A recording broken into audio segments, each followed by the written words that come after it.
नमस्कार दोस्तों, मैं डॉक्टर अशोक त्रिपाठी आपका स्वागत करता हूं अपने channel history culture historiography and research methodology में।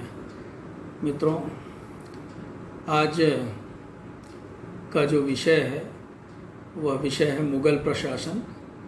विशेष रूप से मुग़ल प्रशासन में केंद्रीय और प्रांतीय प्रशासन पर हम चर्चा करेंगे। बहुत सारे विद्यार्थियों ने मुझसे कहा कि मुग़ल प्रशासन के ऊपर एक वीडियो बनाएं, तो आइए हम चर्चा करते हैं मुग़ल प्रशासन के ऊपर। मित्रों, सिद्धांत रूप में मुग़ल प्रशासन एक धर्मतंत्र था, थियोक्रेसी जिसे कहते हैं, किंतु व्यवहार में अगर देखा जाए तो यह धर्मतंत्र से बिल्कुल भिन्न था, बिल्कुल अलग था। वास्तव में मुग़ल सम्राट या मुग़ल बादशाह आप कह लीजिए केंद्रीय एवं प्रांतीय दोनों सरकारों की धुरी था।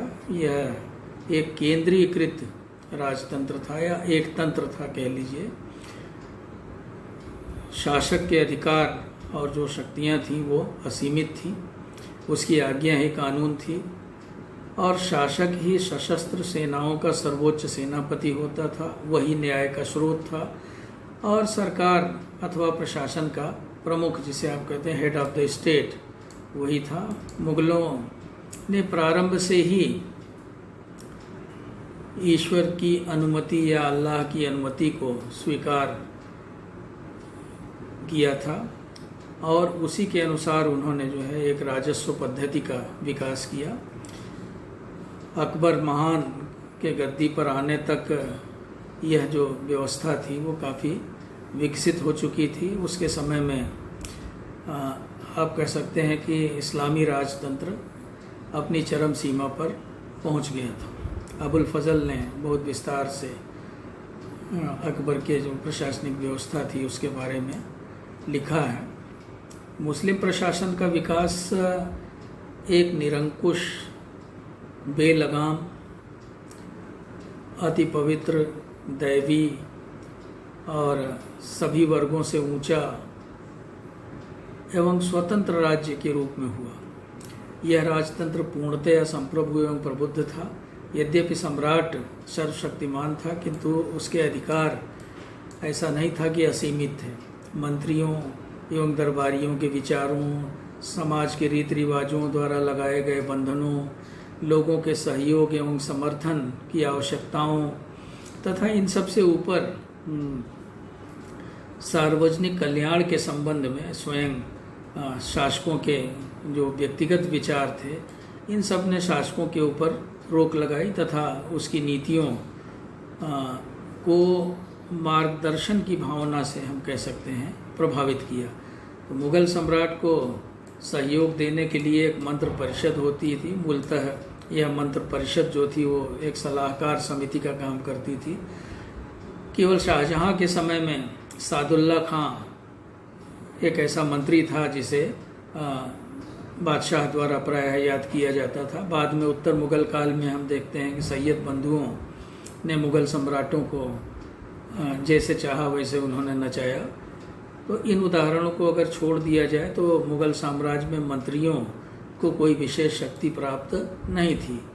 केंद्रीय शासन के अनेक विभाग थे, जैसे दीवान अथवा वजीर राज्य का सर्वोच्च अधिकारी था और वह राजस्व और वित्त के मामलों की देखभाल करता था। अन्य विभाग जैसे मीर बख्शी यानी कि जो सेना की देखभाल करता था, मुख्य काजी न्याय वगैरह की का विभाग देखता था, दान विभाग जनता का सदाचार निरीक्षण करने वाला विभाग, टकसाल, समाचार और डाक विभाग, राजकीय कारखाने और इसी तरह के कुछ अन्य विभाग थे जिनसे प्रशासन का काम किया जाता था। इनमें से प्रत्येक विभाग पूरी तरह शासक के ऊपर ही निर्भर था। इनका स्वतंत्र यानी कि शासक से अलग कोई अस्तित्व नहीं था, न कोई इनका अलग से कोई महत्व था। सामान्यतः सभी मुग़ल सम्राटों ने अपने अपने ढंग से ही देश पर शासन किया। सरकार का संपूर्ण ढांचा, ध्यान दीजिएगा दोस्तों, सरकार का संपूर्ण ढांचा एक मिलिट्री ऑर्गेनाइजेशन या हम कह सकते हैं एक सैनिक संगठन के ऊपर निर्भर था। यह सैनिक संगठन की प्रमुख विशेषता थी मनसबदारी व्यवस्था या मनसबदारी प्रथा। मनसबदारों द्वारा आपूर्ति किए गए सैनिकों एवं सवारों के साथ ही दो और संगठन थे जिसे कहा जाता था दाखिलिस और अहदिस। तो दाखिलिस जो थे वो पूरक सैनिक थे या कुमुक जिसे कहा जाता था, और अहदिस जो थे ये भी मनसबदार। अहदिस जो था वो दूसरा संगठन था, दाखिलिस जो है वो मनसबदारों के अधीन था। अहदिस अथवा ये चुने हुए अंगरक्षक होते थे जो कि सम्राट के जीवन की रक्षा किया करते थे। संपूर्ण सैनिक संगठन 4 भागों में विभाजित था: पैदल सेना, घुड़सवार सेना, तोपखाना और जल सेना। तो इनमें जो घुड़सवार सेना थी वो सबसे महत्वपूर्ण हुआ करती थी। उस समय घुड़सवार सेना की तुलना अगर आजकल की जाए तो हम वायुसेना से ही कर सकते हैं। उसके अलावा सेना के लिए जो अस्त्र शस्त्र की जहाँ तक बात है तो बंदूक और गोला बारूद का निर्माण देश में ही किया जाता था और कुछ हद तक बाहर से भी मंगाया जाता था। जल सेना के पास हर प्रकार की नावें थी और एक छोटी जल सेना थी जो कि मुख्यतः बंगाल के तट की समुद्री डाकुओं से रक्षा किया करती थी। सैन्य संगठन अकबर के समय में बहुत मजबूत था। अकबर के बाद शासकों का मनसबदारी प्रथा पर से नियंत्रण कमज़ोर होता गया। नतीजा ये हुआ कि सैन्य संगठन का भी इसके साथ ही पतन होने लगा। पूरे मुगल काल में जो सेना थी, ध्यान देने योग्य बात है कि पूरे मुगल काल में सेना एक राष्ट्रीय सेना नहीं बन सकी। क्यों? क्योंकि जो सेना मनसबदारी प्रथा के जरिए जो आपूर्ति की जाती थी तो वो सैनिक पहले मनसबदारों के प्रति स्वामी भक्त होते थे और बाद में मुगल शासक के प्रति। समय के साथ साथ जो है वो कुछ सेना को सुधारने के लिए कुछ दोष निवारक वगैरह भी प्रयोग किए जाते थे, जैसे घोड़ों को दागा जाता था, उपस्थिति पंजिका वगैरह बनाई जाती थी। लेकिन आगे चल कर के जो है इनका भी दुरुपयोग होने लगा। सेना की सबसे बड़ी कमजोरी यह थी कि यह एक घूमता हुआ शहर था। इतिहासकार, बहुत सारे इतिहासकार कहते हैं कि मुगल सेना जो है एक घूमता हुआ शहर था। जब सम्राट सेना के साथ चलता था तो साथ साथ उसका हरम भी चलता था, मस्खरे, कलाबाज, ज्योतिषी और उसका फर्नीचर इत्यादि जो है वो उनकी रख रखाव करने वाले रसोइये और दुनिया भर के और लोग जो है जो घोड़ों वगैरह की देखभाल करते थे। तो इस तरह के तमाम लोग चलते थे। ऐसा लगता था जैसे पूरा शहर ही एक जगह से दूसरी जगह जा रहा हो, मूव कर रहा हो। तो सेना की इसी प्रकृति के कारण मराठों की सेना की छोटी छोटी टुकड़ियां भी कई बार मुगल सैनिकों के ऊपर या मुगल सेनाओं के ऊपर भारी पड़ जाती थी। और अनेक अवसर हम ऐसा इतिहास में देखते हैं जब छोटी छोटी सेनाओं द्वारा बड़ी बड़ी मुगल सेनाएं पराजित हो गई हैं। केंद्रीय शासन का जो दूसरा प्रमुख और जो बहुत ही महत्वपूर्ण विभाग था वह था राजस्व विभाग। राजस्व का प्रमुख स्रोत भूमि थी, यानी कि भूमि कर से ही सबसे ज़्यादा राजस्व प्राप्त होता था। अन्य स्रोत थे कस्टम, टकसाल और दाय प्राप्ति, उपहार, इजारेदारी और कुछ व्यक्तिगत कर इत्यादि। अकबर ने जब सिंहासन ग्रहण किया उस समय भूमि के 3 प्रकार थे: खालसा, जागीर और सयूरघल। अकबर के समय में पहले गुजरात में मुजफ्फर खान एवं टोडरमल द्वारा कुछ प्रयोग किए गए। यह प्रयोग चल ही रहा था कि अकबर ने अपने साम्राज्य के भागों में भू राजस्व वसूली की करोड़ी पद्धति का प्रयोग किया। इसमें जो खालसा भूमि थी उसको बराबर 1 करोड़ रुपए आय देने वाले भागों में बांट दिया गया। और तो कहने का मतलब ये जितने भागों में बांटा गया ये इनसे आय जो होती थी वो 1 करोड़ रुपए होती थी, इसलिए इस व्यवस्था का नाम जो है वो करोड़ी व्यवस्था हो गया। तो यहाँ जो अधिकारी नियुक्त किया जाता था उसका नाम ही करोड़ी पड़ गया क्योंकि वो करोड़ी व्यवस्था से संबंधित था। यह व्यवस्था अनर्थकारी सिद्ध हुई, इसलिए 1582 ईस्वी में टोडरमल ने एक नई प्रथा को आरंभ किया जिसे कहा जाता था जब्त प्रथा। तो टोडरमल ने जब्त प्रथा को आरंभ किया। यह प्रथा उत्तर भारत, गुजरात और दक्षिण के कुछ भागों में प्रचलित थी। यह एक नियमित भू राजस्व प्रणाली थी। यह भूमि के सर्वेक्षण और माप के ऊपर आधारित थी। मित्रों, नाप के लिए रस्सी और बांस के बने लोहे की कड़ियों से युक्त इलाही गज का प्रयोग किया जाता था और उर्वरक शक्ति के आधार पर भूमि का वर्गीकरण किया गया। भूमि का वर्गीकरण जो है पोलज यानी जो कि प्रत्येक साल जोती जाती थी, परती जो एक आध साल के लिए छोड़ दी जाती थी बिना जोते हुए, चाचर जो कुछ और समय लंबे समय के लिए छोड़ दी जाती थी बिना जोते हुए, और बंजर यानी कि जिस पर फसल नहीं उगाई जा सकती थी तो उस भूमि को बंजर कहते थे। तो पोलज, परती, चाचर और बंजर, इन 4 भागों में भूमि का वर्गीकरण किया गया और उसी के अनुसार उन पर कर भी लगता था। भू राजस्व के निर्धारण में जोती जाने वाली भूमि और फसल में वृद्धि का ध्यान रखा जाता था। प्रायः उपज का 1/3 भाग चाहे नकद चाहे अनाज के रूप में कर के रूप में लिया जाता था, भूमि कर के रूप में। अकबर के बाद भूमि कर की जो ये व्यवस्था थी उसमें बहुत सारी खामियां आ गई। भूमि कर की दर उपज के आधे भाग तक पहुंच गई। अधिकांश भूमि जागीरों के अंतर्गत आ गई थी, इसलिए राज्य की आय भी घटी। जागीरदार केवल कर उगाने में ही रुचि रखते थे। उन्होंने भूमि की उर्वरा शक्ति बढ़ाने और उसके अलावा किसानों को सुविधाएं वगैरह देने की ओर कोई ध्यान नहीं दिया और इसका नतीजा यह हुआ कि धीरे धीरे किसानों की स्थिति जो है वो दयनीय होने लगी। कर अधिकारियों, जमींदारों, चौधरियों आदि ने स्थिति को और भी गंभीर बना लिया। ये किसानों पे तरह तरह से अत्याचार करते थे, ज़रूरत से ज़्यादा वसूली करते थे। नतीजा यह हुआ कि किसान जो है दिनों दिन गरीब होता गया, जबकि चाहिए यह था कि भूमि की उर्वरा शक्ति बढ़ाने के उपाय किए जाते हैं और साथ ही साथ कुछ ऐसे उपाय किए जाते हैं जिससे कि उपज बढ़ती, इससे राज्य को भी फायदा होता है और किसानों को भी फायदा होता है, लेकिन इस पर ध्यान नहीं दिया गया। समय समय पर जो मुग़ल बादशाह थे उन्होंने फरमान जारी किए कि किसानों के साथ विनम्रता का व्यवहार किया जाए, सौम्यता का व्यवहार किया जाए और जो स्थानीय संकट है कृषि से संबंधित उसे समाप्त किया जाए। लेकिन इन फरमानों का असर इन जमींदारों और सामंतों वगैरह के ऊपर नहीं पड़ता था, अधिकारियों वगैरह के ऊपर। शाहजहां और औरंगजेब ने तो प्रायः अवज्ञा के अपराध में अनेक राजस्व अधिकारियों को पदच्युत भी कर दिया, लेकिन इससे भी कोई विशेष फर्क नहीं पड़ा। मुग़ल साम्राज्य मित्रों कई भागों में विभक्त था। कई आप कह लीजिए कि कई प्रांतों में, जिसे सूबा भी कहा जाता था, सूबों में विभक्त था और सूबे जो थे वो सरकार अथवा जिलों में बंटे होते थे। जिला स्तर पर अमलगुजार जो है वो राजस्व अधिकारी हुआ करता था। उसके सहयोगी अधिकारी जो थे पटवारी, कारकुन, कानूनगो, वितिक्षी, पोतदार इत्यादि थे। सूबा का जो की देखभाल जो है वो सूबादार करता था, नाजिम भी उसको कहा जाता था।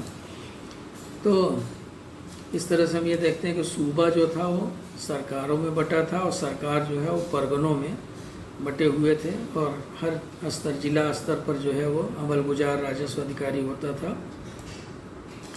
1580 में मुग़ल साम्राज्य 12 भागों में बटा था। 1580 ईस्वी में अकबर शासन कर रहा था और यह संख्या जो है 1605 ईस्वी में 15 हो गई, क्योंकि अकबर ने कुछ नए इलाके इस बीच में जीत लिए थे। और आगे चल कर के औरंगजेब के समय में जो प्रांतों की संख्या थी वो 21 हो गई, सूबों की संख्या। सूबा अथवा प्रांतीय प्रशासन जो है वो केंद्रीय प्रशासन का ही एक मॉडल था। सूबा सूबेदार के अधीन रहता था, जो कि नागरिक एवं सैनिक दोनों संगठनों का अध्यक्ष होता था। इसके अधीनस्थ अनेक कर्मचारी थे, जैसे दीवान जो प्रांतीय बख्शी होता था, बख्शी, और फौजदार, कोतवाल, काजी, सद्र, वितिक्षी, पोतदार, वाक़िया नवीस इत्यादि। इस तरह के कई जो अधिकारी होते थे या कर्मचारी होते थे वो सूबेदार को उसके काम में मदद करते थे। और प्रत्येक बात इस तरह से मतलब प्रत्येक विभाग जो है आप कह लीजिए इस तरह से संगठित थी कि सम्राट सूबेदारों के ऊपर नियंत्रण रख सकते थे। अब जैसे दीवान के अधिकार में कर वसूली का प्रबंध था, लेकिन साथ ही साथ यह सूबेदार के ऊपर नज़र भी रखता था। फौजदार जागीरों के, जमींदारों के क्रियाकलापों के ऊपर नज़र रखता था, यानी एक दूसरे पे ये नज़र भी रखते थे और सम्राट को या कह लीजिए बादशाह को वो सूचना दिया करते थे, सूचित किया करते थे। तो फौजदार जागीरदारों, जमींदारों के क्रियाकलापों पे नज़र रखता था। यह जागीरदारों और जमींदारों के विरुद्ध किसानों के जो आरोप थे उनको भी सुनता था फौजदार। वाक़या नवीस सभी मामलों पर केंद्र को रिपोर्ट भेजता था। इन सुविधाओं के बावजूद अकबर के युग में प्रांतीय शासन संतोषजनक प्रगति नहीं कर पाया। सूबेदारों, दीवानों और कस्टम अधिकारियों ने प्रायः केंद्रीय शासन के विपरीत कार्य किया। अधिक महत्वपूर्ण बात यह है कि ये अधिकारी अपने व्यक्तिगत व्यापार को विकसित कर रहे थे और राज्य के कार्य पर अधिक ध्यान नहीं दे रहे थे। 1601 ईस्वी में राजकुमार अकबर 1681 ईस्वी में राजकुमार अकबर के पत्र से पता चलता है कि राज्य के अफसर एवं क्लर्क राज्य के कर्तव्यों की उपेक्षा कर रहे थे और व्यक्तिगत व्यापार के ऊपर अधिक ध्यान दे रहे थे। प्रांतों के वित्त के संबंध में उन्हें अपने विवेक के आधार पर राजस्व से प्राप्त कुछ धन खर्च करने का अधिकार दिया गया था, तो जिसका प्रायः वो दुरुपयोग करते थे। जहाँ तक अब हम बात करें कानून और न्याय व्यवस्था की, अभी हमने राजस्व व्यवस्था की बात की, तो जहाँ तक कानून एवं न्याय का प्रश्न है तो बादशाह ही सबसे बड़ा न्यायाधिकारी था। अब प्रारंभ में कानून और न्याय से संबंधित कोई विधान नहीं था, कोई लिखित कानून नहीं थे। बाद में जहांगीर के 12 अध्यादेशों और मुस्लिम कानून संग्रह को औरंगजेब के देखरेख में तैयार किया गया और ये कानून शरीयत एवं कुरान के ऊपर आधारित थे। प्रधान काजी प्रांत, जिला तथा नगरों के काजियों की नियुक्ति करता था, जो कि नागरिक और अपराध संबंधी मामलों को निपटाते थे। मुफ्ती काजियों के सहायक होते थे और इस्लामी कानून का मूल रूप काजियों के सामने रखते थे। तो इस स्तर के नीचे कोई न्यायिक संगठन नहीं था। अधिकांश गांवों में, ग्राम पंचायतों में मामलों को निपटा लिया जाता था। पंचायत वगैरह बुला करके लोग जो बड़े बूढ़े थे अपना बैठ करके मामले गांव में निपटा लिया करते थे। कभी कभी महत्वपूर्ण व्यक्ति मध्यस्थ का काम भी करते थे अथवा मामले बलपूर्वक ही निपटा लिए जाते थे। किंतु न्याय प्रशासन की सबसे बड़ी विशेषता यह है कि प्रमुख बादशाहों में न्याय के प्रति बड़ा गहरा लगाव था। अकबर ने एक बार कहा था कि यदि मेरे अंदर कोई अन्याय का गुण है तो मैं अपने विरुद्ध फैसले के लिए खड़ा हो जाऊंगा। बड़ी बात है कि अगर कोई बादशाह इस तरह से कहता है कि अगर मैं अन्याय करूं तो मैं भी अपने विरुद्ध फैसले के लिए खड़ा हो जाऊंगा। यही भावना जहांगीर, शाहजहां और औरंगजेब में भी थी। अकबर के समय से ही सम्राट के पास सीधी अपील की जाने की स्वतंत्रता थी। जहांगीर तो न्याय में बड़ा रुचि लेने वाला बादशाह था और उसके बारे में कहा जाता है कि उसने फरियाद का घंटा ही लगवा दिया था। कोई भी आदमी को घंटा बजा करके उसके समक्ष फरियाद कर सकता था। अंततः न्याय के क्षेत्र में केवल इस्लामी कानूनों का ही पालन नहीं किया गया, बल्कि अनेक ऐसे उदाहरण भी मिलते हैं जबकि प्रचलित कानूनों को भी सम्मान दिया गया। अंत में हम पुलिस विभाग का परीक्षण करें तो पुलिस विभाग का जहाँ तक सवाल है यह उतना विस्तृत नहीं था जितना कि न्याय विभाग। परंपरागत ढंग से ही गांव के मुखिया गांव में कानून और व्यवस्था के लिए जिम्मेदार हुआ करते थे। नगरों की देखभाल कोतवाल करते थे, यानी कोतवाल जो है, आज भी कोतवाल का पद है, तो कोतवाल नगर कोतवाल कहा जाता है। तो नगरों की देखभाल जो है वो कोतवाल करते थे, जिन्हें कुछ मजिस्ट्रेट का भी अधिकार दिया गया था। उनका काम था शांति व्यवस्था बनाए रखना नगर में और सार्वजनिक सुरक्षा का ध्यान रखना। तो शांति व्यवस्था और सार्वजनिक सुरक्षा के लिए कोतवाल जिम्मेदार होते थे। जिला स्तर पर यह काम फौजदार देखता था। अनेक फौजदार मनसबदार भी थे। जहांगीर के समय में पहलवानों और ज्योतिषियों को भी मनसबदार बना दिया गया था। शाहजहां के समय में हकीमों को भी मनसबदार बनाया गया। शाहजहां के समय में मनसबदारों का पारिश्रमिक कम कर दिया गया, जिससे उनके पास कानून और व्यवस्था बनाए रखने के लिए उनके पास धन नहीं बचता था पर्याप्त, और न उनके पास पर्याप्त मैन पावर रह गया, क्योंकि जिससे कि वो सशस्त्र व्यक्तियों को नियुक्त कर सकें, क्योंकि उनका जो पारिश्रमिक था वो कम कर दिया गया था। भीमसेन यह शिकायत करता है। भीमसेन जो है वो एक राइटर था। तो भीमसेन जो है वो इस बात की शिकायत करता है कि फौजदार प्रायः अपने स्थानों पर ही रहते थे और मराठा लुटेरों के आक्रमण के समय जो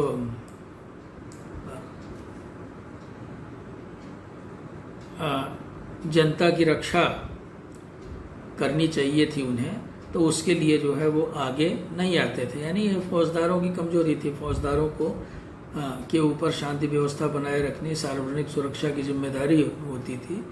तो कई बार ऐसा देखा गया है कि वो इसके लिए आगे नहीं आते थे और वो जहाँ रहते थे अपने स्थानों पर ही बने रहते थे। तो ये एक बहुत बड़ी कमजोरी थी। भीमसेन ने यह भी कहा कि फौजदार अपने कर्तव्यों का पालन करने में असफल रहे। तो इस प्रकार से हम देखते हैं कि मुगल केंद्रीय एवं प्रांतीय प्रशासन काफ़ी विस्तृत था और इसे अत्यधिक केंद्रीकृत करने का प्रयास किया गया। प्रशासन की सफलता जो है वो जांच पड़ताल और संतुलन के ऊपर निर्भर करती है। उत्तर मुगल काल में, अथवा हम कहें कि अकबर के शासनकाल के बाद से ही इन साधनों का उपयोग आशा के अनुरूप नहीं हो पाया। यानी जो चेक्स एंड बैलेंसेज वाला जो सिस्टम होना चाहिए वो सही ढंग से जो है उसको क्रियान्वित नहीं किया जा सका। न एक बैलेंस बना के, एक संतुलन बना के रखना चाहिए प्रशासन में, वो भी धीरे धीरे अकबर के बाद समाप्त होता गया। तो मनसबदारी और जागीरदारी प्रथाएं जो थीं, मनसबदारी और जागीरदारी प्रथा में उत्पन्न हुए संकटों ने उत्तर मुगल काल के, हम कह सकते हैं कि समय में, उत्तर मुगल काल में जो मनसबदारी और जागीरदारी प्रथा में जो संकट आया उसने मुगल प्रशासन को नष्ट कर दिया। अगर हम देखें उत्तर मुगल काल का इतिहास उठा करके देखें तो उस समय जो वजीर थे, वजीरों का प्रभुत्व हो गया था। दरबार जो है षड्यंत्रों का अड्डा बन गया था। ईरानी और तुरानी गुट जो है वो आपस में लड़ते थे। उन्होंने बादशाह को एक तरह से अपना कठपुतली बना लिया था। तो कभी निजामुल मुल्क है वजीर बन गया, तो कभी सफदरजंग वकील बन गया, कभी सैयद बंधु वकील बन गए, कभी कोई और वजीर बन गए। और ये वजीर अपने मन मुताबिक जो है वो शासकों को नचाते रहते थे। नतीजा ये हुआ कि धीरे धीरे जो प्रशासन के जो अंग थे, जैसे राजस्व व्यवस्था थी, प्रशासन की जो सैन्य व्यवस्था थी, जो न्याय व्यवस्था थी, और भी जो अर्थव्यवस्था से संबंधित और भी जो विभाग थे, तो धीरे धीरे इन सब में विकृति आती गई, सड़ांध आती गई। जगह जगह पूरे राज्य में आंदोलन होने लगे। किसान वगैरह जो है वो, कितने किसानों ने खेती बाड़ी छोड़ दी, क्योंकि उनके ऊपर इतना ज़्यादा कर, इजारेदारी प्रथा जो शुरू हो गई, जो यानी कि जो राजस्व को ठेके वगैरह पे दिया जाने लगा। तो इन सब से बहुत नुकसान पहुंचा। और इसके साथ ही साथ हमें यह भी देखना है कि जिस तरह से, जैसे अकबर के समय में जितने अच्छे अच्छे अधिकारी थे, जिन्होंने राज्य की प्रशासन को चुस्त दुरुस्त रखा था, तो उस तरह के अधिकारियों की भी बहुत बड़ी कमी हम देखते हैं आगे चल करके। जैसे जैसे मुग़ल काल आगे बढ़ता गया वो हमें स्पष्ट रूप से दिखाई देती है। उस समय टोडरमल जैसा जो अर्थव्यवस्था का जानकार, इसी तरह से मुजफ्फर खान, आसफ खान, मतलब जो इस तरह के लोग थे, उस तरह के वित्त अधिकारी इत्यादि जो है हमें इस काल में नहीं दिखाई देते। नतीजा ये हुआ कि कृषि में संकट उत्पन्न हो गया और जागीरदारी प्रथा जो है वो हावी होने लगी। मनसबदारी प्रथा और जागीरदारी प्रथा जो है ये इनमें विकृतियां आ गई। अयोग्य व्यक्तियों को जागीरें और मनसब दिया जाने लगा। यहाँ तक कि कई बार नर्तकों और तबलचियों को भी मनसब दिए गए उत्तर मुग़ल काल में। तो इसका नतीजा ये हुआ कि धीरे धीरे जो प्रशासनिक व्यवस्था थी वो नष्ट होने लगी। मुग़ल प्रशासन जो है वो केवल नाम मात्र का रह गया। तो मित्रों, उम्मीद है कि आपको आज की यह चर्चा, यदि मुग़ल प्रशासन जो है एक बहुत बड़ा विषय है, इतने कम समय में इस पर चर्चा कर पाना संभव नहीं है, फिर भी छोटे से वीडियो में अधिक से अधिक बात आपको बताने का प्रयास किया। अगर आपको यह चर्चा पसंद आई हो तो आप मेरे चैनल को सब्सक्राइब अवश्य करें और इसे लाइक करें, बेल आइकन भी दबाएं, जिससे कि आपके पास जो नए नए वीडियोज़ आएँ उनकी सूचना पहुंचती रहे। बहुत बहुत धन्यवाद। नमस्कार। शुभ रात्रि।